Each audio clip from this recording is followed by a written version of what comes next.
la fisiopatología acerca de un tema importantísimo y también contundente de este tema, ¿no? Hoy en día, en la actualidad, que se llama la neuralgia del trigémino. Asimismo, me gustaría también dar algunas agregaciones, ya sea como, por ejemplo, lo que es la introducción patológica, lo que es su clasificación y algunos datos mayormente de conocimiento que es la radiología. Ahora, estoy dando estas agregaciones para poder entender a fondo de lo que trata la neurología o la neuralgia del trigémino y así más o menos poder más entender a fondo cuando ya les hable lo que es la fisiología y la fisiopatología. Ahora sí, ya dando brevemente ese discurso, voy a comenzar. Ok, como dije anteriormente, primero hay que rescatar ciertos puntos para poder entender, o mejor dicho, poder comprender todo lo que se va a abarcar en esa posición, y por eso tenemos lo que es el índice. Ok, el punto número 1, vamos a dar la presentación de un caso clínico breve, que mayormente más se va a dar a fondo o se va a explicar más en lo que es el día viernes, ya con el doctor a cargo de esta semana. El punto número 2, ahora sí, abarca totalmente lo que voy a hablar en esta ponencia, que es la introducción patológica de todo lo que tenga que ver acerca de la neuralgia del trigémino.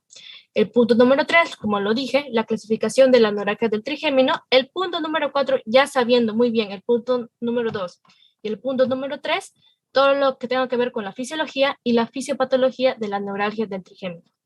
Y por último, sí, algunos datos característicos con punto número 5, los signos radiológicos según el avance de técnicas y procedimientos dados en la actualidad para esta patología, que es la neuralgia del trigémino. Ok, como dije anteriormente, principalmente vamos a dar lo que es la explicación de un caso clínico brevemente, y para lo que es un caso clínico siempre hay que tener énfasis en ciertos detalles para poder comprenderlo, y así futuramente dar el diagnóstico o la patología de qué está viniendo lo que es nuestro paciente, ¿no? Por ejemplo, voy a dar a conocer este caso clínico, ¿no? Paciente mujer de 49 años de edad con tiempo de enfermedad de 16 años, caracterizado por un dolor intenso paroxístico característico. Es tipo descarga eléctrica. ¿Dónde se ubica esto? En el tercio medio de la hemicara derecha. En ocasiones la paciente acontece dolor en tercio inferior, tipo ardor o comezón, de manera permanente con duración de varias horas durante el día. Esos datos son importantes, ya se abarcará más el día viernes con el doctor a cargo, pero son subjetivamente importantes para lo que es futuramente el diagnóstico. Para esto, la paciente mujer ha recibido tratamiento médico con carbamazepina, pregabalina y clonazepam en dosis crecientes. Sin embargo, vemos aquí que hay mejoría parcial de dolor por varios meses y periodos de incremento de este mismo dolor que dificulta tanto su hablar, su aseo y actividades. En otras palabras, el estilo de vida de la paciente.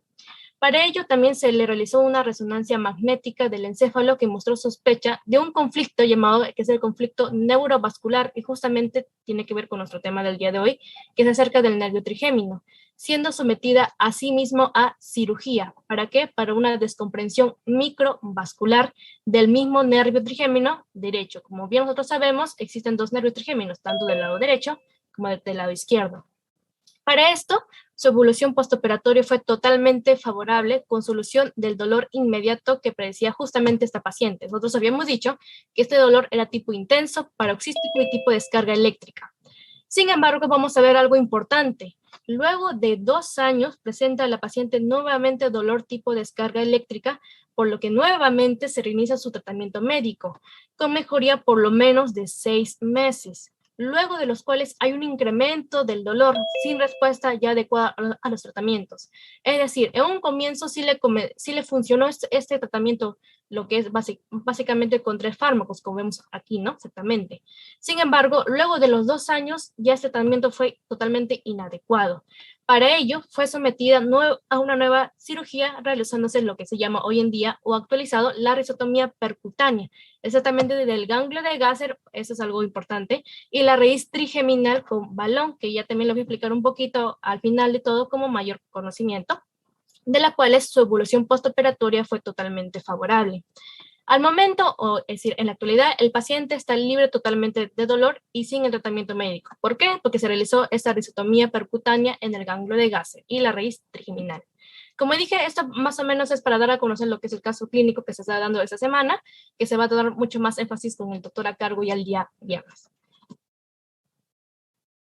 Ahora sí, ya he entendido todo esto, ahora sí vamos a comenzar con lo que es la ponencia del día de hoy, que básicamente, en un primer lugar, como le dije, punto número 1, es la base de la introducción patológica, exactamente de la neuralgia del trigémino. Ok, voy a comenzar sobre esto y a continuación lo que van a ver en mis PPT son básicamente esquemas para que sí se pueda mayormente entender de lo que es o cómo estoy hablando, básicamente. Si hay alguna consulta o alguna duda o quieren que vuelva a repetir algo, me lo pueden escribir al privado, o ya sea para todos, o simplemente levantar la manito, o si alguien me puede avisar para volver a explicar si es que por algo no se entendió. Ok, ahora sí. Introducción. Lo que es la neuralgia del trigémino, básicamente vamos a ver ciertas características importantes, porque para llegar a un fin que como lo que es la fisiología y la fisiopatología, hay que conocer un poco de qué es lo que se trata esta patología en sí. Bueno, la neuralgia del trigémino tiene otros nombres o también se le acontece con otros nombres, sí. En diversas literaturas o bibliografías, por ejemplo, también se le va a conocer como lo que es el tic dolorex, o también conocido como el tic doloroso, o también conocido como en otros países como la enfermedad de Fothergill. ¿Por qué se va a caracterizar? Es decir, ¿por qué vienen los pacientes a emergencias? Por un dolor tipo orofacial paroxístico lancinante. ¿A qué me refiero? Es un dolor tipo intenso paroxístico, es decir, como una descarga eléctrica. En otras palabras, el paciente viene a emergencia porque refiere un dolor en la zona facial que es como una descarga eléctrica, un quemazón, algo lancinante, punzante. Y vamos a ver una característica importante en esta patología y es esencial, que son en intervalos. A ello voy. Punto número 3, la duración del dolor. ¿Cuál es? Ciertas bibliografías comentan de que esa duración del dolor suele ser totalmente por segundos y por lo tanto este puede durar máximo 2 minutos. Por eso decimos que es por intervalos. Ahora sí, ¿por cuál viene el paciente? El paciente refiere a emergencia que viene por un dolor tipo descarga eléctrica súbita. Inclusive hay pacientes que caracterizan este tipo de dolor como si fuera una muerte súbita. Entonces, ¿cómo es esta? El paciente viene por un dolor tipo en la parte facial paroxístico lancinante. Comienza por segundos hasta minutos y después termina. Y después vuelve a comenzar, pero con una intensidad mucho más fuerte. Es así como decimos que es paroxístico. ¿Hay alguna, o cómo es el inicio del dolor? Por lo tanto, si es un dolor tipo súbito, tipo descarga eléctrica, es totalmente abrupto, totalmente agudo. ¿Hay alguna distribución? Sí, la distribución va de acuerdo al territorio de inervación. ¿Cómo es esto? Según el territorio de inervación, nosotros bien sabemos aquí, por ejemplo, que el nervio trigémino, como ya les hablaron el día lunes, que con lo que tiene que ver con la morfología y la anatomía, el nervio trigémino tiene 3 principales ramas. Por ejemplo, nos guiamos en esta imagen de acá.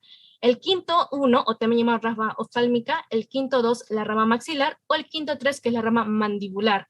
Es decir, ¿hay alguna distribución? Sí. Esta patología, que es la neuralgia del trigémino, puede afectar a una de las 3 ramas del nervio trigémino o como a más de una rama, es decir, puede ser por lo menos hasta 3 ramas del nervio trigémino, claro que sí.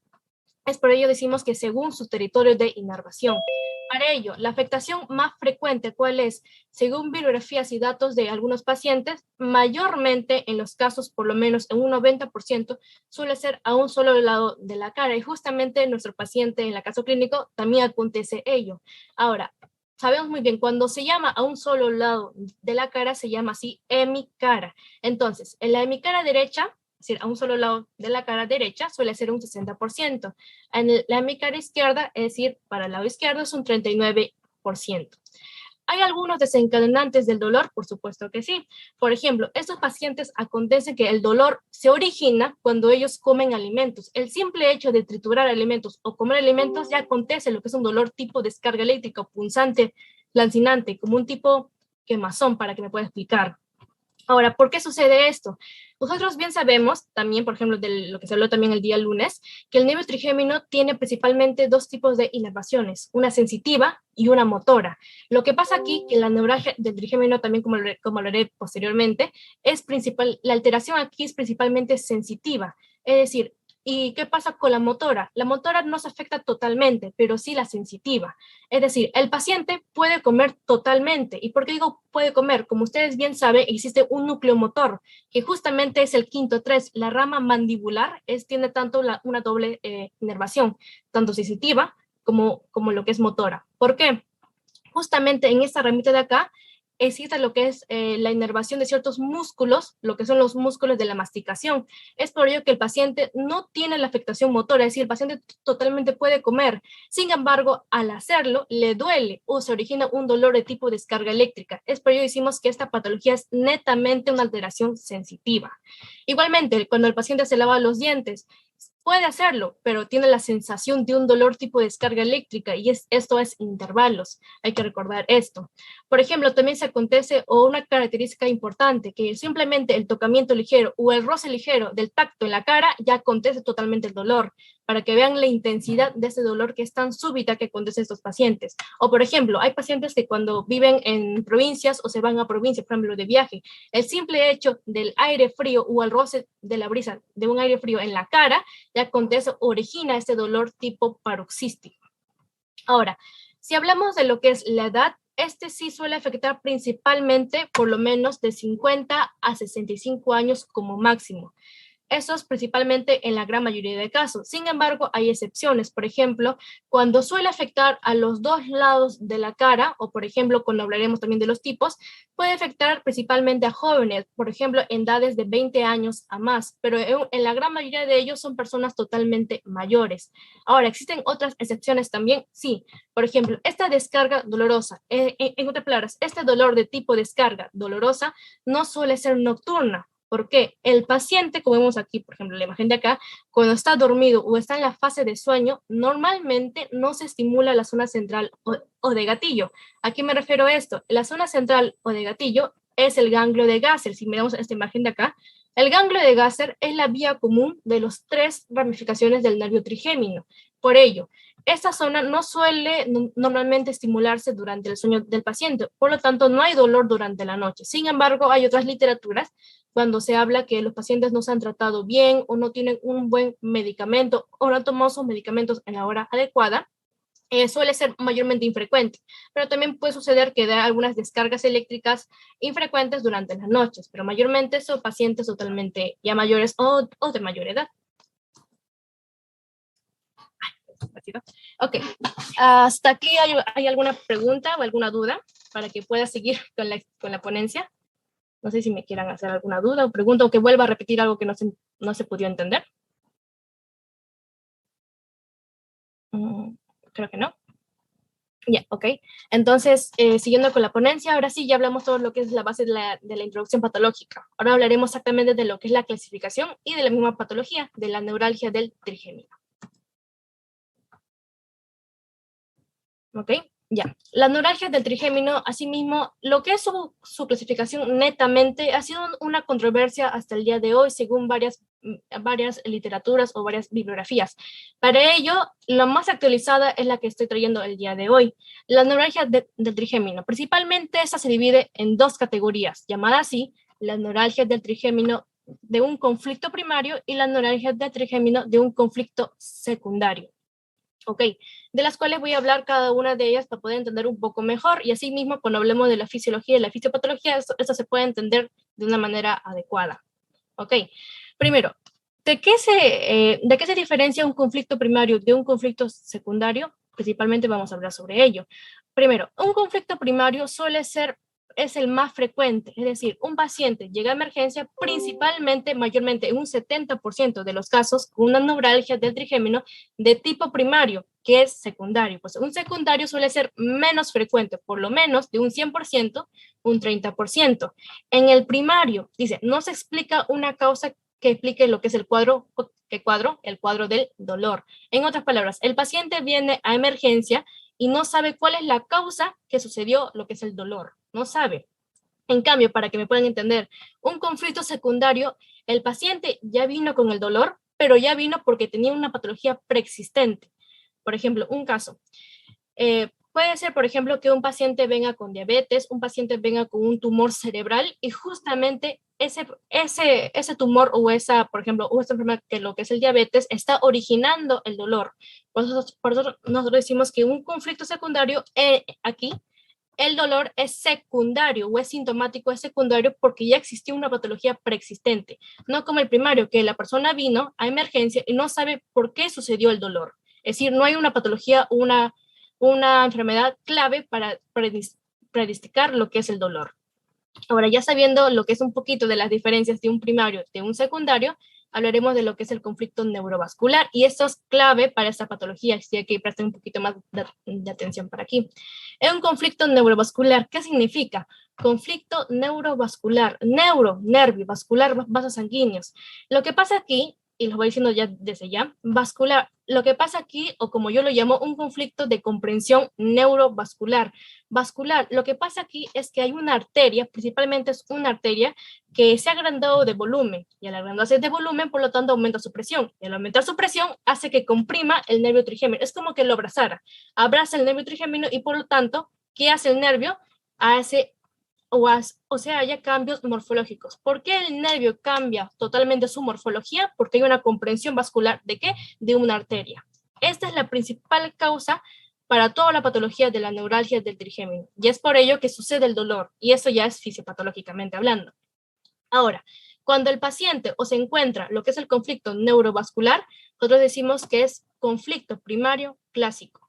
Cuando no se encuentre este presente, nosotros decimos que es conflicto primario idiopático. En otras palabras, clásico, la etiología es conocida. ¿Cuánto? En un 68%. ¿Qué etiología conocida es? Porque es problema de un conflicto de comprensión neurovascular. Idiopático, por lo tanto, la etiología es desconocida. Esto es mucho menos infrecuente. ¿Cuánto? Un 11%. Cuando es clásico, conocida. Idiopático no se conoce. Y todo se deriva, ¿por qué? Porque simplemente hay una arteria que se ha agrandado de tamaño, a mayor presión, está comprimiendo el nervio y este hace que cambie totalmente su morfología. Listo. Es un conflicto secundario. Ahora sí vamos a hablar de lo que es la diferencia de estos dos. Como dije, ese es menos frecuente, de un 100% un 30%. Y es también llamada sintomática. Como le dije, aquí el dolor es secundario porque el paciente ya viene con una patología preexistente. Para esto les traje algunas enfermedades que ya se han dicho. Según la International Association for the Study of Pain, o en español, Asociación Internacional de Estudio del Dolor, que básicamente lo que hace es dar a conocer algunas patologías de un conflicto secundario base a la patología que es la neuralgia del trigémino. Para esto también se le llamamos así dolor facial neuropático o dolor facial paroxístico. ¿Cuáles son estas enfermedades principalmente? Pueden ser varias. En otras palabras, es multicasual. Por ejemplo, como dije, principalmente son tumores. Por ejemplo, pueden ser los meningiomas, los neurimas, etcétera, ¿no? Por ejemplo, aquí también vemos en este cuadro que están los quistes epidermoides, lesiones isquémicas, esclerosis múltiple, amiloidosis, el alcohol, colaginopatías, etcétera. Es decir, son muchas de las cuales podemos hablar y hablar y hablar y hablar. Sin embargo, la enfermedad representativa de un conflicto secundario es la esclerosis múltiple. Y ahora, ¿por qué es la esclerosis múltiple? Para eso tenemos que conocer un poquito mejor qué es la esclerosis múltiple, que ya voy a conversar un poquito más al paso de las diapositivas. Pero para que se vayan dando una idea, hay que fijarnos en esta imagen de acá o este GIF. Justamente la esclerosis múltiple, miren nomás qué está causando. Parece que también que causa cambios morfológicos, pues justamente es en el nervio trigémino. Pero si ven un dato importante aquí, lo que está haciendo que se haya o que se tenga una pérdida, una degradación, en otras palabras, de lo que es la vaina de mielina, que es la vaina de mielina, la capa protectora de las células nerviosas. Y justamente eso también es un tema clave para entrar a la neuralgia del trigémino, que también los voy a explicar ya en lo que es básicamente la fisiopatología. Ok, entonces seguimos con la explicación y aquí prácticamente les traje algunas características ya más a fondo como consecuencia de lo que se trataría tanto en sus tres clasificaciones, como dije, conflicto primario clásico, conflicto primario idiopático y conflicto secundario. Ahora, lo que voy a hacer aquí es una pequeña comparación de cada una de ellas. Es un conflicto primario clásico. Su propio nombre lo dice, es clásico. Es decir, es un dolor tipo limitado según el territorio de distribución o inervación, como dije hace un ratito, de una de las tres ramas o más de una rama, solamente del nervio trigémino, o como nosotros lo conocemos, quinto par craneal. Clásico, los ataques de dolor suelen ser segundos, solamente suelen ser segundos, y estos son en intervalos, son repetitivos. Segundos, minutos, desaparece, y vuelve a aparecer. Segundos, minutos, aparece, y así, así, así, así. Entonces, en un conflicto primario clásico, el dolor suele ser intenso, suele ser agudo, y lo más principal suele ser quemante, ardiente. Exactamente. Ahora, ¿cuál es la diferencia de un clásico con un idiopático? El idiopático no es tan frecuente, por eso decimos que su origen ha estado totalmente en conflicto. Sin embargo, literaturas argumentan de que esta puede ser, por ejemplo, una descarga neural, como hemos estado diciendo, de tipo talámico, o también está referido a una alteración genética o conexión genética, pero por lo menos en un 2%. ¿Cuál es la gran diferencia? En un clásico con un idiopático, el idiopático suele dar estos dolores tipo eléctricos por minutos a horas. Si es de minutos a horas, por lo tanto, el dolor es tipo persistente, es continuo y totalmente torturante. Además, para que se puedan diferenciar estas dos, el dolor se acompaña con un componente vegetativo. ¿A qué me refiero con componente vegetativo? Es decir, rinorrea, que es rinorrea, un goteo nasal o congestión nasal. Y también, por ejemplo, el paciente puede venir con lo que es el lagrimeo. Ahora, un conflicto secundario, como lo dije anteriormente, el dolor es secundario. ¿Por qué es secundario? Porque el paciente viene emergente porque ya tenía una patología coexistente o una patología preventiva antes. Exactamente. Entonces, el conflicto secundario, por ejemplo, una de las enfermedades también que son muy resaltantes, como yo lo llamo, es la alteración inmune, o como yo lo llamo, la alteración infectoinmune. Si es infectoinmune, tiene que tener un origen etiológico. ¿Cuál es ese origen etiológico? Es un virus. ¿Cómo se llama el virus? El virus herpes. Este virus herpes lo que va a hacer principalmente se va a localizar en el ganglio de Gasser, que el ganglio de Gasser es la vía común de las 3 ramificaciones del nervio trigémino. Este se va a ubicar justamente en ese ganglio de Gasser, que es un núcleo totalmente sensitivo, por ello la alteración sensitiva, y lo que va a hacer este virus va a estar en forma latente, es decir, por varios tiempos, es decir, en forma crónica. Totalmente lo que va a ser causante que el paciente entre en un estado de inmunosupresión. Eso también lo voy a explicar ya en la fisiopatología, pero para que se vayan dando idea de lo que se trata.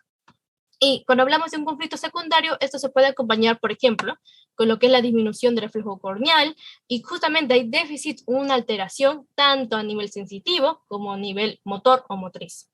Entonces, para quedar en claro todo esto, nosotros he traído, por ejemplo, este pequeño cuadrito para que se pueda entender un poco mejor. Esencial nosotros llamamos al primario, al conflicto patológico primario. En cambio, sintomático es también lo que llama el conflicto secundario. Entonces, la etiología. El esencial, como hemos dicho, no se conoce. El paciente viene a emergencia porque no se sabe cuál es el origen del dolor. Sintomático o secundario, por ejemplo, pueden ser varios. Entre ellos puede ser una lesión, una compresión, un tumor, un meningioma, diabetes, etc. La edad, por ejemplo. Esencialmente, o llamando conflicto primario, por ejemplo, esto suele ser en la gran mayoría de casos mayores de 50 años. En lo sintomático o secundario suelen ser menores de 50 años. Como dije, un claro ejemplo son los jóvenes, por ejemplo, por lo menos de 20 años a más. ¿Ok? La calidad del dolor o cómo es el dolor en este caso. La esencial o primario suele ser paroxístico, si dije intermitente, tipo dolor o tipo como una dolor o descarga. Y en lo que es la calidad del dolor también sintomática, esto suele ser, como dije aquí, por ejemplo, es continuo, intermitente, torturante. Los puntos gatillo, o también llamado lo que es el ganglio de Gasser o la zona central, esencial o primario, este suele ser totalmente frecuente, es decir, el ganglio de Gasser suele afectarse en este tipo. En cambio, sintomática suele ser infrecuente. ¿Hay déficit o se encuentra déficit neurológico en la esencial o primaria? No. En cambio, en la sintomático o secundaria suele ser frecuentemente afectada. Respuesta a fármacos esencial o primaria, y esto un ojo porque esto pertenece a lo que es el caso clínico. Hay respuesta a fármacos en una esencial o primaria buena inicialmente. En otras palabras, el paciente inicialmente al tomar esos medicamentos sí le funciona el tratamiento. En cambio, totalmente diferente. En una sintomática o en una secundaria suele ser totalmente escasa. El tratamiento no suele funcionar en este tipo. La afectación, como dije, la gran mayoría de casos suele ser unilateral, es decir, a un solo lado de la cara o en mi cara. Y eso es donde le corresponde principalmente esencial o primario, como vimos acá. En cambio, la sintomática pueden ser dos, puede ser unilateral o bilateral. Y justamente un dato característico aquí, yo que les dije, en el conflicto secundario la enfermedad representativa es la esclerosis múltiple. Y justamente la esclerosis múltiple suele afectar a los dos lados de la cara. En otras palabras, suele ser bilateral, cuyo característica principal es la sintomática, o también llamada conflicto secundario. Así que, si concuerda. Ok. También aquí lo que pasa es que había lo que es la clasificación, había lo que es una distribución conflictiva. Es decir, también se le decía primario, secundario, o también se le podía acontecer con lo que se llama tipo 1, o lo que es un conflicto tipo primario, o tipo 2, que es un conflicto totalmente secundario. Ok, entonces para ello voy a hablar acerca, básicamente, con esta representación para que se puedan entender un poco mejor. Tipo 1, les dije, o también llamado primario, les dije, esto suele darse entre periodos, ¿sí? El paciente es totalmente asintomático. En otras palabras, el paciente llega a emergencia, no sabe el origen del dolor, suele ser asintomático, llega el dolor y esto suele ser entre periodos. Aquí vemos el cuadro de acá, por ejemplo. Acá está el umbral del dolor, comienza y después termina. Pasa minutos, segundos, y vuelve a comenzar una y otra vez, y esto suele ser más intenso. Otra vez comienza, termina, pasa minutos, segundos, y vuelve a comenzar, y suele ser más intenso y más permanente. Lo decimos entre periodos, etc. Y esos periodos, justamente en ese espacio blanco que está representando acá, suele ser, por ejemplo, si ya mayormente crónico, meses u años de tempestad o de temporada, por ejemplo, acá. En cambio, el tipo 2, o también llamado conflicto secundario, el paciente ya llega con el dolor y es un dolor tipo crónico. ¿Por qué es un dolor tipo crónico? Porque la patología preexistente ya fue crónica. O sea, si es un dolor tipo crónico, por lo tanto, este dolor es permanente y al ser permanente es mucho más fuerte, es mucho más intenso, por lo tanto es tipo punzadas. Y como hemos dicho, el tipo 2 o conflicto secundario es una menor respuesta al tratamiento, justamente que vimos acá, ¿no? Sintomática, menor respuesta a los fármacos o al tratamiento, en cambio la esencia de lo primario y una mayor respuesta al tratamiento o es una buena respuesta inicialmente. Ok, igualmente, hasta aquí hay alguna consulta, una duda, para que pueda explicar de repente algo nuevamente porque no se me entendió, antes de ya entrar netamente en lo que es la fisiología y la fisiopatología.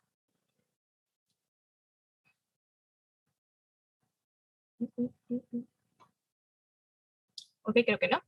Ya, ahora sí, entonces, y ahora sí entendiendo tanto lo que es la parte introducción como patológica y también lo que es la clasificación, ahora sí vamos a poder entender, ay, creo que ya- ok, ahora sí vamos a poder entender lo que es la fisiología y la fisiopatología. Ya entendiendo todas estas cuestiones bien claras, más o menos como una pequeña introducción, ¿no? De lo que trata, cómo es, cómo se clasifica, cómo va, por qué el paciente viene de emergencia, etcétera. Ahora sí podemos saber más o menos cómo se va a tratar la fisiología, si el mecanismo es totalmente fisiológico, si normal, y lo que es el mecanismo patológico, es decir, fisiopatología de la neuralgia del trigémino.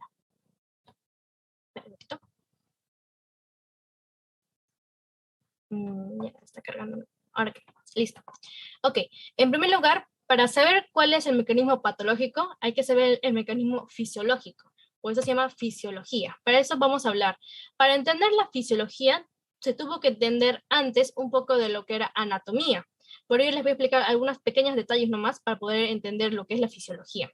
Bueno, si vemos, por ejemplo, aquí este esquema que hice, el nervio trigémino, o también llamado quinto par craneal, bien les dije aquí que este se divide asimismo en tres ramas. La primera rama, que es el quinto 1, rama o división oftálmica. El quinto 2, rama o división maxilar, justamente toda esta parte inerva.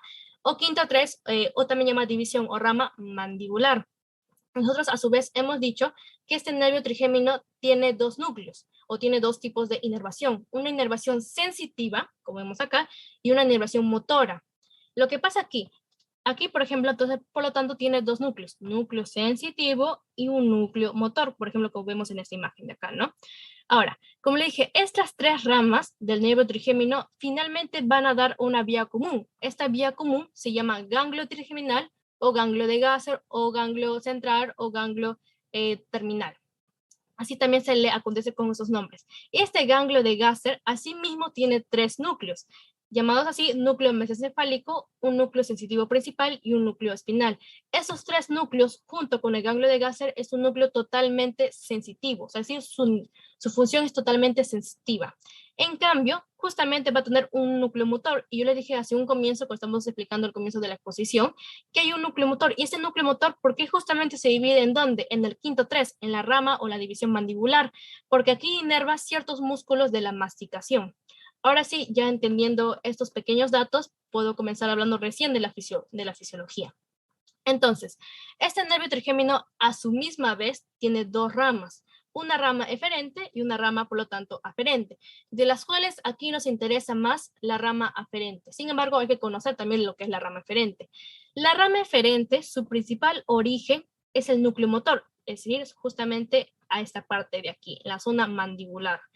Por lo tanto, su ubicación es en el tegmento del puente. ¿Qué puente? No entiendo aquí. Por ejemplo, vemos esta imagen de acá, que es el bulbo raquídeo, justamente donde en el puente de Barolio. Si es puente de Barolio, por lo tanto, el origen totalmente es núcleo motor.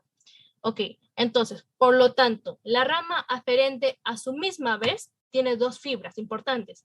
Se llaman así las fibras propioceptivas y las fibras esteroceptivas, de las cuales la que nos importa para el mecanismo de la neuralgia del trigémino son las fibras esteroceptivas. Estas fibras esteroceptivas, a comparación de la rama eferente, su origen es totalmente sensitivo, ¿sí? Su núcleo es sensitivo, por lo tanto, su ubicación es en el núcleo espinal. Si vemos la imagen de acá, acá está el núcleo espinal, y yo que les dije, este núcleo espinal es totalmente sensitivo. Ahora, eso es importante, sus funciones. En estas fibras esteroceptivas va a tener ciertas funciones como lo que es, perdón, lo que es la sensación del dolor, la temperatura y justamente lo más importante, la sensación del tacto o el roce ligero en la cara. Es decir, para que haya neuralgia, la neuralgia, ¿qué significa? Neuro, nervio, algia, dolor, dolor en los nervios. ¿De qué? Del trigémino. Entonces, para que haya un dolor en los nervios, justamente en donde, en el nervio trigémino, es porque tuvo que algo pasar justamente en estas fibras esteroceptivas. ¿Y por qué en las fibras esteroceptivas? Porque uno, es un núcleo sensitivo y dos, me da todas estas funciones. Justamente esas funciones que se manifiesta en el paciente al momento de la emergencia. ¿Y cómo pasa ese dolor? Para hablar de lo que es el dolor, principalmente tenemos que hablar de dos fibras características, llamadas así primero las fibras gruesas mielínicas, o también conocidas como fibras tipo AB, o las fibras delgadas amielínicas, o también conocidas como fibras tipo C. Voy a dar a conocer algunas características importantes de estas dos fibras importantes. Por ejemplo, las fibras gruesas mielínicas principalmente me conducen o me dan una información tipo táctil, es decir, es mecanorreceptiva en comparación de las fibras delgadas amielínicas. Amielínicas, ¿qué significa? Que no tiene totalmente lo que es la mielina. En cambio, mielínicas, que sí tiene mielina. Por lo tanto, amielínicas delgadas o tipo C, la transmisión, su información, la conducción es totalmente noniceptiva. ¿Qué significa noniceptiva? Todo lo que es el transporte del dolor. Por lo tanto, si hablamos de neuralgia, tiene que haber alguna alteración o patología justamente en estas fibras esteroceptivas y una patología con el dolor, es decir, esas fibras delgadas amielínicas tienen que ser presentes. En otras palabras, como le dije a un comienzo, la neuralgia del trigémino principalmente es una afectación sensitiva. ¿Por qué sensitiva? Porque estas fibras esteroceptivas están afectadísimas con la presencia de las fibras delgadas y con la disminución de las fibras gruesas mielínicas. Y justamente es lo que vamos a hablar ahora.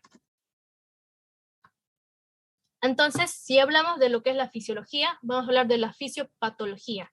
Ahora sí voy a hablarles sobre lo que es básicamente todo el mecanismo patológico de la neuralgia del trigémino. Para hablar de un mecanismo patológico, tenemos que hablar nuevamente de las tres principales causas. De todas las causas, estas son las principales que dan todo el proceso fisiopatológico. Y la principal de las tres es esta de aquí, como les hablé en las anteriores PPT, llamada así conflicto neurovascular por comprensión. Como le dije, hay una arteria que está comprimiendo, que está abrazando al nervio trigémino. Y si abraza al nervio trigémino, ya sea en una de las tres ramas o en más de una rama, lo que va a hacer que haya ¿qué? Cambios morfológicos. ¿Y cuál es esa arteria? Principalmente en un 90% de los casos es la arteria cerebral o también llamada arteria cerebelosa superior. Como segunda causa tenemos lo que se llama un proceso infeccioso inmune. Si es infeccioso inmune, un agente etiológico, ¿cuál es? El herpes zóster. Y como última causa, lo que le dije en un comienzo, la esclerosis múltiple. En otras palabras, es un conflicto secundario. Vamos a ver que tanto la causa número A, la causa B y la causa C finalmente se derivan a una vía común. ¿Cuál es? La desmielinización de las fibras mielínicas gruesas. ¿Qué significa desmielinización? La pérdida de la mielina. Exactamente, ¿en qué fibras? Los que dije anteriormente, las fibras mielínicas gruesas. Ahora, en esta parte justamente sucede algo interesante. Es llamada la zona de transición. Y ustedes dirán, ¿a qué se refiere con zona de transición? Para eso hay que hablar un poquito más base a este esquema o esta imagen que traje aquí. Nosotros bien sabemos que tenemos dos sistemas, el sistema nervioso central y el sistema nervioso periférico. En el sistema nervioso central, la producción de la mielina se encarga a los oligodendrocitos, estas células de aquí. En cambio, en el sistema nervioso periférico, la creación o la producción de lo que es la mielina o la vaina de mielina se encarga de las células de Schwann. Y justamente cuando el nervio trigémino pasa del cráneo a la zona de periferia, en otras palabras, del sistema nervioso central al sistema nervioso periférico, ese cambio se llama zona de transición. Justamente, bueno, representaría lo que es esta línea de aquí, ¿no? Para que se puedan ubicar. Ahora, ¿por qué estoy hablando de esa zona de transición? Porque suele ser la zona, la ubicación o el lugar más susceptible del nervio trigémino. ¿Pero más susceptible a qué? Más susceptibles a estos cambios morfológicos. ¿Y por qué hay cambios morfológicos? Porque hay una comprensión, por ejemplo, hay una comprensión de una arteria al nervio. ¿Y esa comprensión qué causa? Que no haya mielina. Es decir, se va a perder totalmente la producción de esta mielina que está sucediendo aquí. ¿En dónde? Principalmente en la zona de transición. Y así consecutivamente. Ahora, al perder la mielina totalmente, lo que va a hacer es que se haya una hiperexcitabilidad, es decir, el umbral o el estímulo doloroso va a estar totalmente aumentado. A eso llamamos hiperexcitabilidad. Y finalmente lo que el paciente va a reflejar, por ende, es un dolor tipo paroxístico, o también llamada dolor a estímulos táctiles o dolor a estímulos ligeros totalmente táctiles. ¿Por qué? Porque este umbral doloroso está totalmente aumentado. Y con ello, en resumen, nosotros decimos que hay un deterioro de los mecanismos de regulación del dolor. Es decir, estos mecanismos de regulación están totalmente alterados. Como vemos, por ejemplo, acá. Anatomía. Lo normal era que el ganglio de Gasa estuviera aquí, me dan sus 3 ramificaciones, pero finalmente la confluencia principal está en el ganglio de Gasa. Es decir, para que haya un procedimiento quirúrgico o un tratamiento sería a este mismo nivel, donde está aquí el circulito. ¿Ok? Lo que les hablé anteriormente era totalmente, como decir, manera de un resumen. Ahora lo que voy a hacer a continuación es ver el mecanismo fisiopatológico, pero a base de lo que son las 3 principales causas, es decir, más detalladamente. Y lo que voy a tomar más énfasis es el conflicto neurovascular por compresión. ¿Por qué? Es la principal causa. Y también vamos a ver que esta se acompaña a su misma vez de otras características importantes. Bueno, entonces comenzamos. Conflicto neurovascular por compresión. Como les dije, esta es la principal causa. Entonces, ¿por qué pasa esto? Como dije, neurovascular, compresión. Hay una compresión de una arteria al nervio trigémino, está abrazando y cuando abraza hace cambios morfológicos. O sea, ¿qué es lo que pasa con este nervio? Hay una irritación crónica en el nervio, ¿sí? Hay un estiramiento de las fibras aferentes del nervio, sí. Como hay una irritación y como hay un estiramiento de estas fibras, justamente de qué nervio, del nervio del quinto par o el nervio trigémino, hace finalmente que haya cambios morfológicos y con ello la pérdida de mielina. Para poder entenderlo y explicar cada uno de estos procedimientos. Ok, para esto lo que traje aquí son como un tipo de esquemas para que se puedan entender un poco mejor o mayormente entender de cómo es este proceso fisiopatológico, ¿no? En primer lugar, hay que conocer una cosa importantísima, ¿dónde se deriva o en qué lugar se deriva esto? Vamos a ver que el nervio trigémino principalmente va a entrar por un agujero. Por ejemplo, miremos esta imagen de acá. Acá está el nervio trigémino. Ese nervio trigémino está entrando por un agujero o también llamado foramen oval. Sin embargo, entra por el foramen oval, pero sale por una cisterna llamada cisterna cerebelopontina o también conocida como ángulo pontocerebeloso. Sin embargo, o por ejemplo, si vemos acá en esta imagen de acá, también para que se puedan adecuar, acá está el nervio trigémino, según mi flechita, acá está el nervio trigémino, y justamente este nervio trigémino sale o se encuentra en el ángulo pontocerebeloso o también llamada cisterna cerebelopontina. Pero ¿qué es lo que pasa acá? En este ángulo pontocerebeloso hay ciertas arterias también que se ubican en el mismo lugar, que se llama, o sea, es decir, hay arterias o pequeñas arterias que también se ubican en la misma lugar, es decir, en la misma cisterna cerebelopontina o ángulo pontocerebeloso. Y justamente, ¿cuál es esta arteria? La arteria principal se llama la arteria basilar. Como bien sabemos por anatomía, la arteria basilar a su misma vez da pequeñas ramificaciones. Esas pequeñas ramificaciones se llaman arterias cerebelares o trigeminales. Dan entre ellas varias, ¿ok? Y justamente o principalmente 2 ramas de la arteria basilar, por ejemplo, si vemos esta imagen de acá, esta es la arteria basilar. 2 ramas principalmente, ¿cuáles son? La arteria cerebral o cerebelosa superior y la arteria cerebelar o cerebelosa inferior anterior. Principalmente, ¿cuál es la causante de esta compresión o este conflicto neurovascular por compresión? En un 89.6% es la arteria cerebral superior. Como segunda causa sería la arteria cerebrosa o cerebral inferior anterior, en un 75.6%. Es decir, este nervio justo se va a encontrar en el mismo lugar que estas ramificaciones o principalmente que esta arteria. Y justamente esta arteria va a ser la causante de que hay una comprensión del nervio trigémino o del quinto par craneal. Por ejemplo, si miramos esta imagen de aquí anatómicamente, acá está el nervio y justamente esta arteria, que es esta arteria aquí, que es la arteria cerebral superior, está apretando o está enrollándose al nervio y justamente esta comprensión es esta malformación. Y es finalmente lo que hace que haya cambios morfológicos. Y finalmente, si hay cambios morfológicos, hay dolor, y con ello se llama la neuralgia del trigémino. Ahora, pero ¿qué es lo que pasa? Cuando la arteria comprime al nervio, ¿qué es lo que pasa después? Si la arteria comprime el nervio, 1, va a haber irritación crónica, y 2, va a haber estiramiento de las fibras aferentes. Finalmente, ¿qué es lo que sucede? Justamente lo que hablé en la fisiología. Va a haber una degeneración, una mala actividad de las fibras mielínicas gruesas. Pero no entiendo, ¿qué hacían estas fibras mielínicas gruesas? O su función normal, lo que hacían era inhibir lo que es la función dolorosa. Si estas fibras mielínicas gruesas, finalmente, esas se están degenerando poco a poco debido a esa irritación, debido a ese estiramiento por parte de la arteria, lo que se va a hacer es que hay una disminución de la inhibición dolorosa. Y el haber una disminución de la inhibición dolorosa, por lo tanto, va a haber un umbral de estimulación dolorosa totalmente activa. Y justamente esas células, o por ejemplo esas fibras conductoras del dolor, son las fibras mielínicas delgadas. En otras palabras, lo que está sucediendo aquí es la desmielinización, es decir, la mielina, que vemos por ejemplo en esta parte de acá, la mielina poco a poco se está perdiendo. Al perderse la mielina, se inhibe totalmente el dolor y se aumenta por otras células lo que es el dolor. ¿Y dónde se aumenta el dolor? Se aumenta totalmente en los núcleos trigeminales. ¿Cuáles le dije que eran los núcleos trigeminales? Son estos tres: el núcleo mesencefálico, el núcleo sensitivo principal y el núcleo espinal.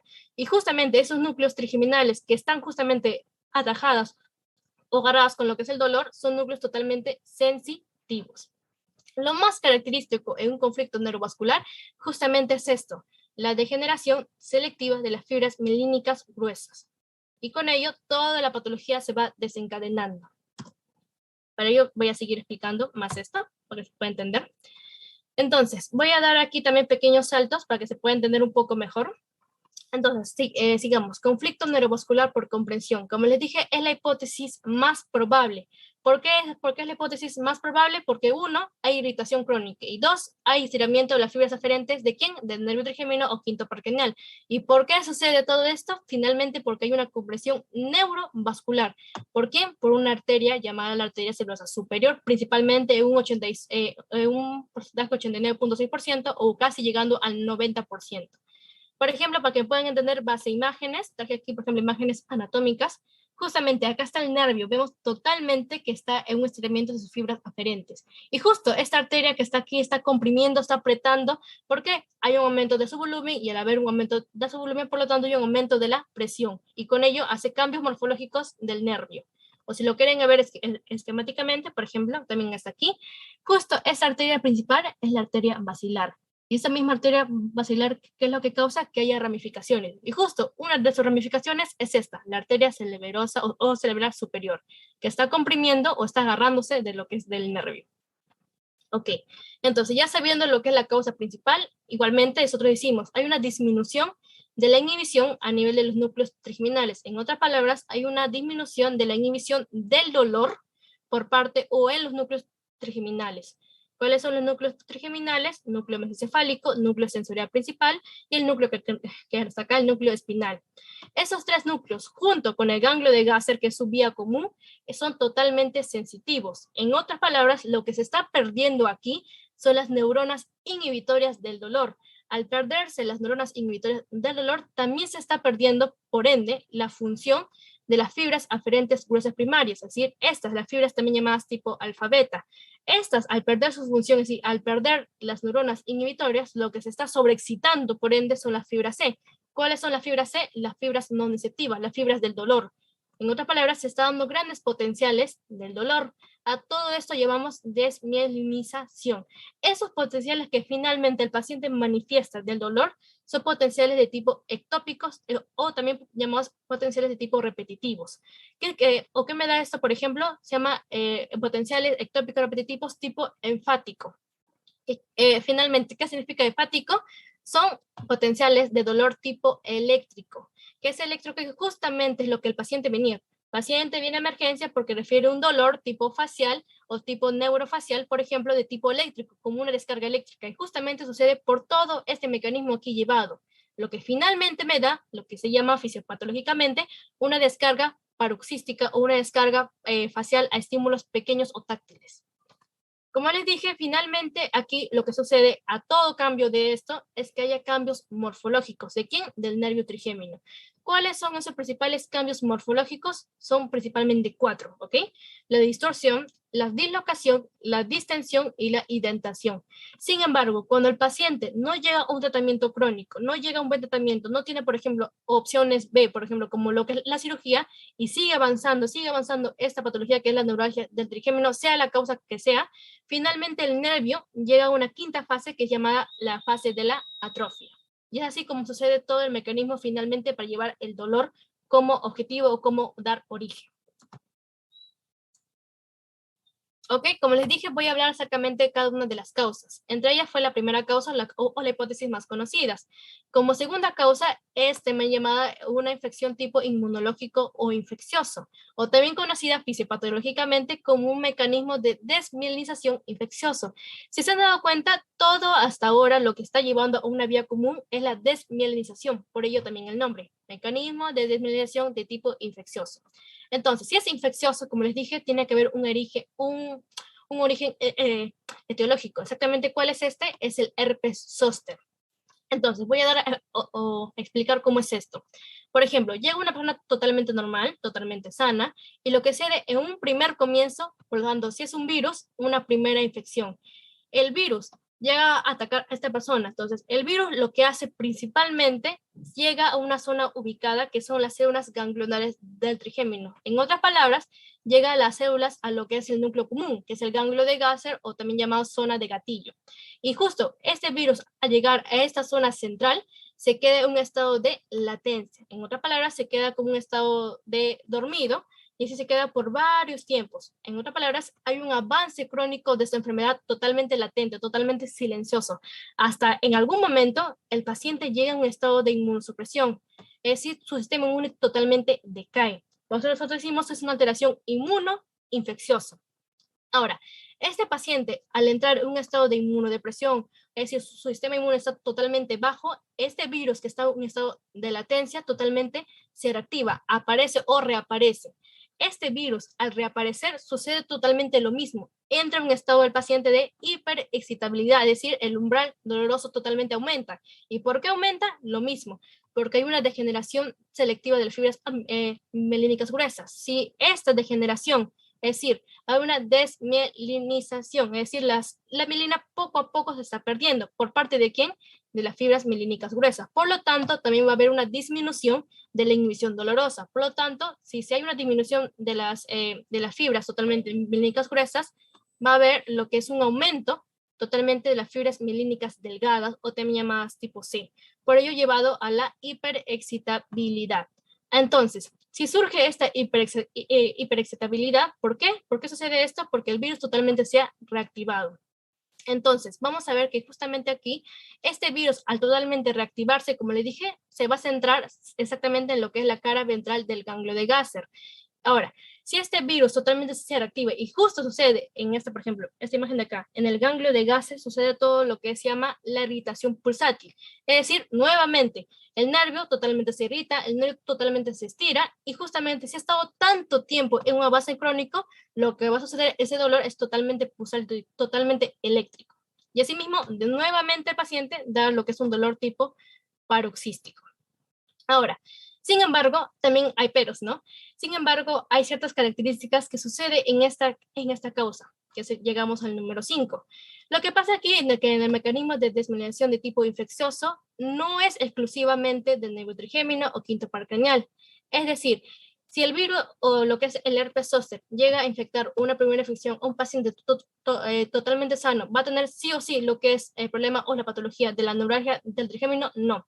No es totalmente exclusivo de esta. Por eso decimos que el 10% de los pacientes que padecen por lo menos herpes zóster tendrán neuralgia posherpética. ¿Por qué? O sea, neuralgia del trigémino debido a una primera infección del herpes zóster. Pero ¿cuánto es el porcentaje? Un 10%, es decir, es totalmente infrecuente. Por eso nosotros decimos que es una complicación, más no es algo propio de lo que es básicamente por este agente etiológico.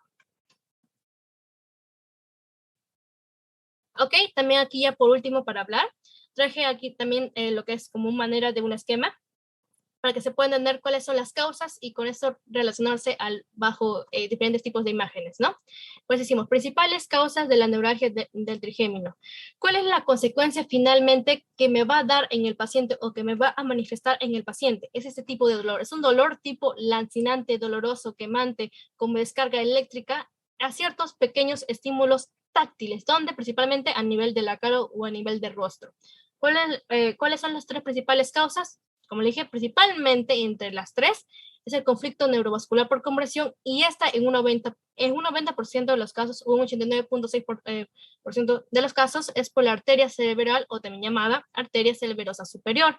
Si lo vemos mediante imágenes, por ejemplo, anatómicamente hablando, por ejemplo, aquí vemos justamente la desembocadura del nervio trigémino y justamente aquí está abrazando, apretando, comprimiendo esta arteria cerebral superior a este nervio. Eso llamamos un conflicto neurovascular. O en otra imagen, por ejemplo, aquí mismo, aquí vemos el nervio trigémino o quinto paracraneal, y justamente acá está la desembocadura de esta misma arteria causante de esta compresión, que finalmente lo que conlleva al paciente es un dolor de tipo paroxístico. Como he dicho, esta teoría es la más aceptada por la actualidad.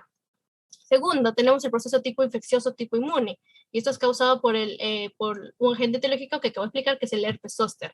El herpes zóster, como hemos dicho acá, no es algo principalmente identificable, es decir, no es algo competitivo, no es algo totalmente dado en la actualidad. Sin embargo, también este me puede dar complicaciones graves. Y por último, la que voy a explicar a continuación ahorita es la esclerosis múltiple. Como les dije anteriormente, la esclerosis múltiple es una enfermedad representativa sí o sí de lo que se llama en la clasificación de un conflicto secundario. Si miramos aquí, por ejemplo, vemos exactamente una imagen representativa de la esclerosis múltiple. Entonces, la esclerosis múltiple es enfermedad representativa del conflicto secundario del trigémino. Muy bien, pero ustedes dirán, ¿por qué la esclerosis múltiple tiene que ver o se relaciona con una neuralgia del trigémino? Para eso hay que poder hablar más o menos de qué se trata, ¿no? Una esclerosis múltiple. La esclerosis múltiple principalmente es una enfermedad de tipo inmunológica. Y ahora, ¿a qué se refiere esclerosis múltiple? La esclerosis múltiple lo principal que va a causar es que va a degradar la vaina de mielina. ¿Qué es la vaina de mielina? Es la capa protectora, por ejemplo aquí, de las células nerviosas. Si degrada poco a poco esta vaina de mielina, finalmente lo que va a causar es la desmielinización. Y si causa la desmielinización, causa todo lo que he dicho anteriormente. Por ejemplo, vamos a guiarnos de aquí. Principalmente, si causa la desmielinización, finalmente lo que hace es que haya pérdida de las neuronas inhibitorias. ¿Por qué hay pérdida de las neuronas inhibitorias? Porque hay pérdida de la actividad o una mala actividad de las fibras aferentes gruesas. Y totalmente sucede totalmente lo mismo. Mayor potencial o mayor umbral de lo que son un umbral doloroso. Y esto tiene que ver principalmente, ¿por qué? Por dos cosas. Esa descarga paroxística, y todo esto se debe que gracias a estas fibras amilínicas delgadas, o también llamadas fibras tipo C o fibras no receptivas, son principalmente conductoras del dolor. ¿Y dónde se conduce ese dolor? A los núcleos trigeminales, que son totalmente sensitivos. Por eso yo dije que en un comienzo, esta afectación es totalmente sensitiva. Y vimos justamente estos dos tipos de fibras. Esta se llega a representar totalmente en su potenciabilidad. En cambio, esta hay una degeneración de estas. Al haber una degeneración de estas, esta totalmente se potencia, porque es no nocicepción, es dolor. El mecanismo de transmisión de totalmente lo que es el dolor. Ahora sí, pasando a las PPTs.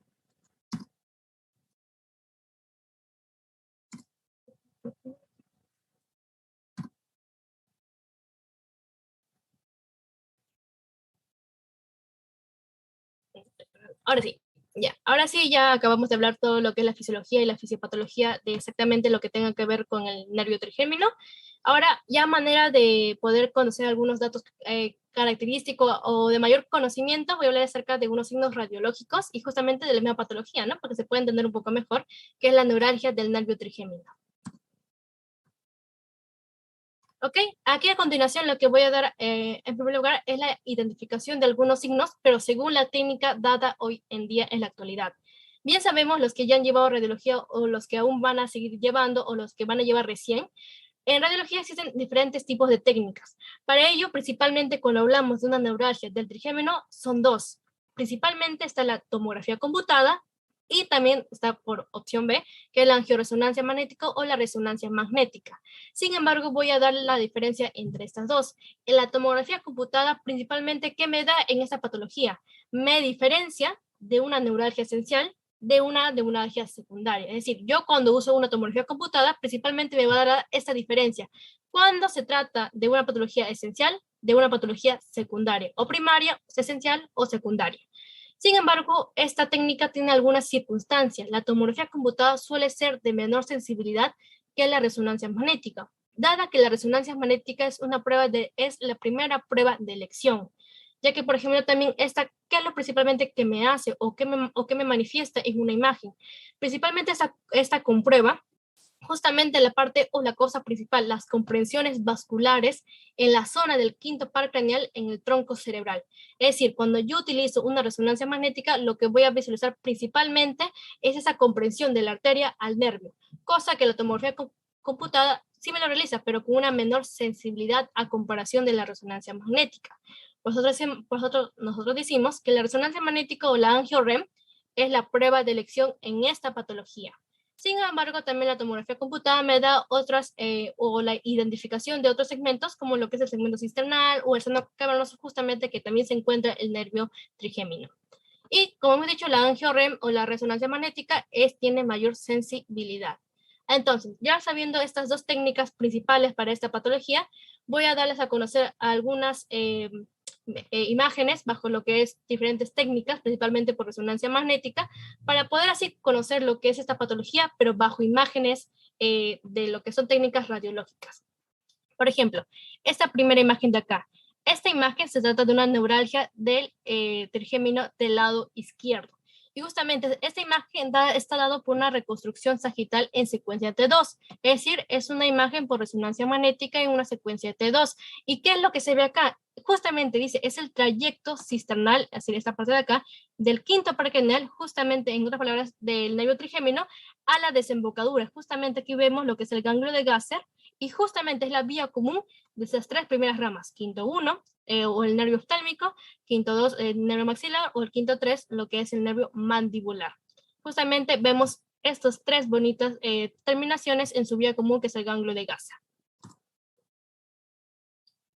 Ok, también aquí traje algunas imágenes para que se pueda entender mucho mejor lo que es esta patología. Como hemos dado a entender, por ejemplo, este es el ganglio de Gasser, que es la vía común de las tres principales ramas del nervio trigémino. Por ejemplo, o en esta imagen de acá.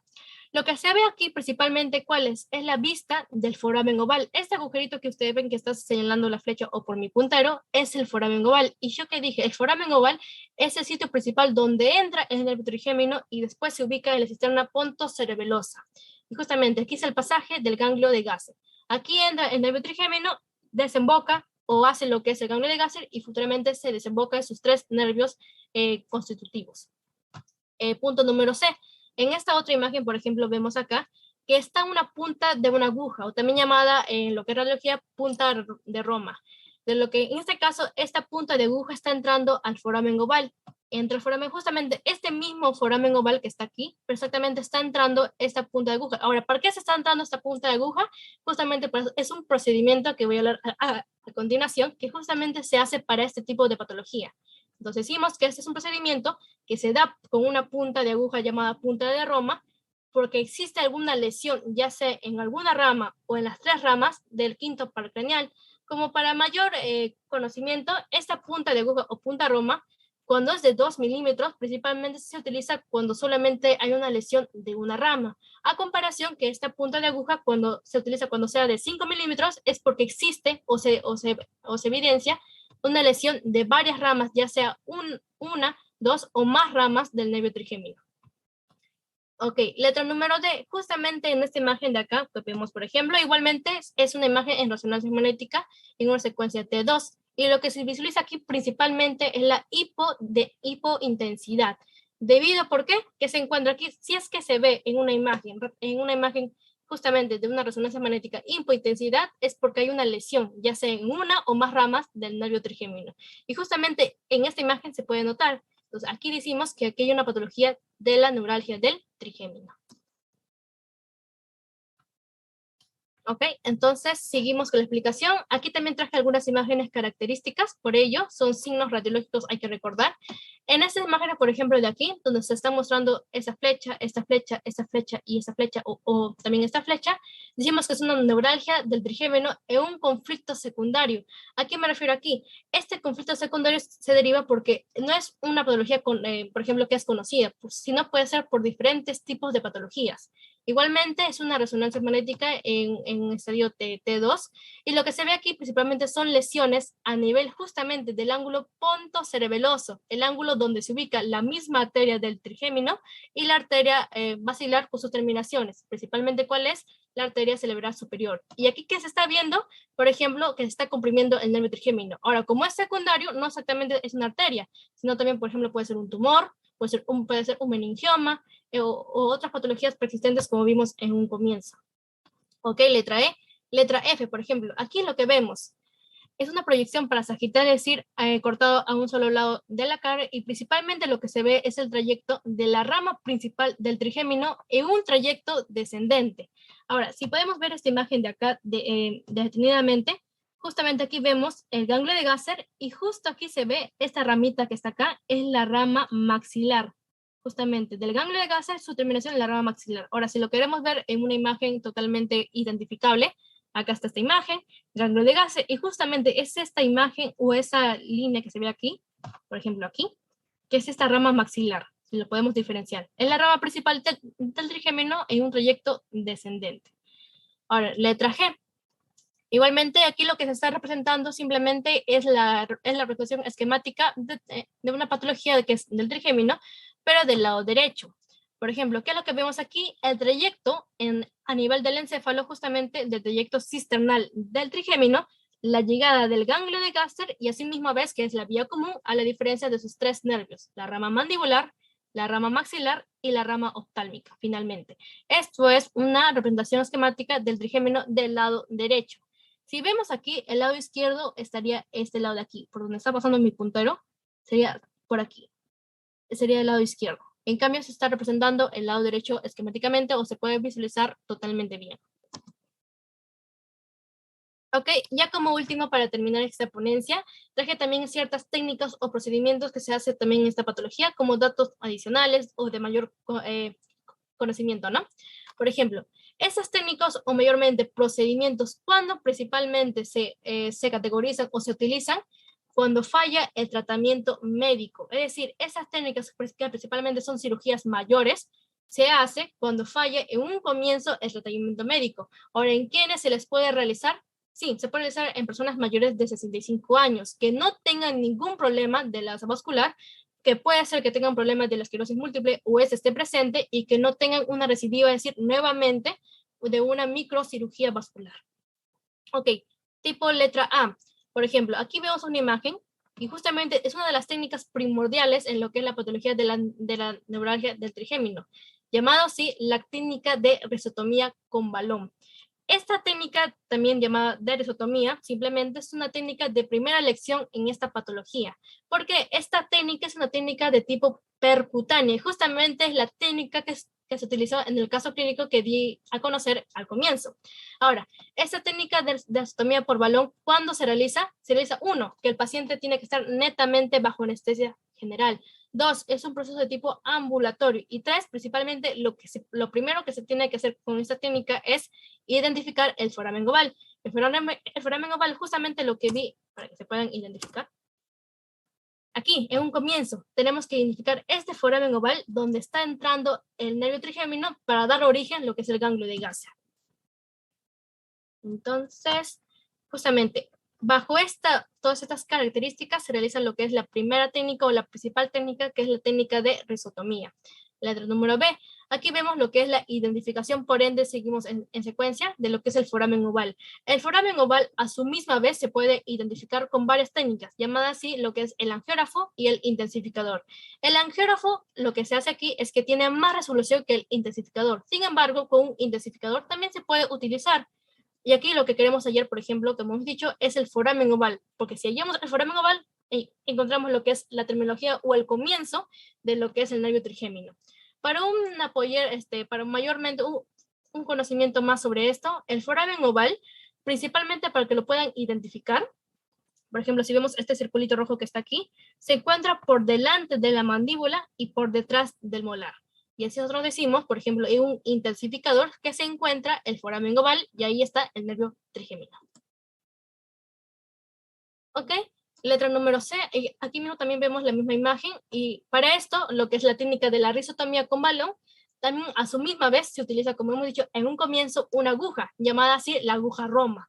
Ok, aquí ¿cuál es el objetivo? El objetivo es encontrar el nervio trigémino. El objetivo es encontrar el borde, la terminación o el comienzo del nervio trigémino.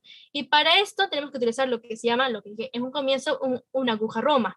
Ahora, ¿para qué se utiliza una aguja Roma? Esta aguja, lo que se vemos, por ejemplo, en esta imagen de acá, tenemos que ponerlo en un catéter que se llama el catéter de Fogarty. Este catéter de Fogarty, junto con la aguja, me da poder para poder inflar lo que es un balón, como un pequeño globito que vemos aquí. Y ese globito lo que va a hacer finalmente cuando ya se realice, va a poder descomprimir la arteria del nervio. Es como que hay una pequeña separación entre la arteria y el nervio y así mismo poder, como decir, haya una mayor presión y con eso, por ejemplo, tener una mejor terapéutica para el paciente. Por lo tanto, letra número D. Sin embargo, hay ciertas cuestiones de que al simplemente inflar este balón no está totalmente correcta. O decimos formas al inflar el balón. Finalmente, este balón o este pequeño globito dado por el catéter de Fogarty en una rizotomía percutánea, por ejemplo, se puede dar ciertas formas buenas como ciertas formas malas. ¿Cuáles son las formas correctas o las formas ideales? Son estas dos. Las formas de perita, que vemos por ejemplo esta imagen de acá, y las formas de reloj de arena. Si se da estas dos tipos de formas, el paciente va a tener mejores resultados. En otras palabras, la terminología o el porcentaje de que el paciente tenga lo que es la neuralgia del trigémino es totalmente baja. No lo va a poder recibir.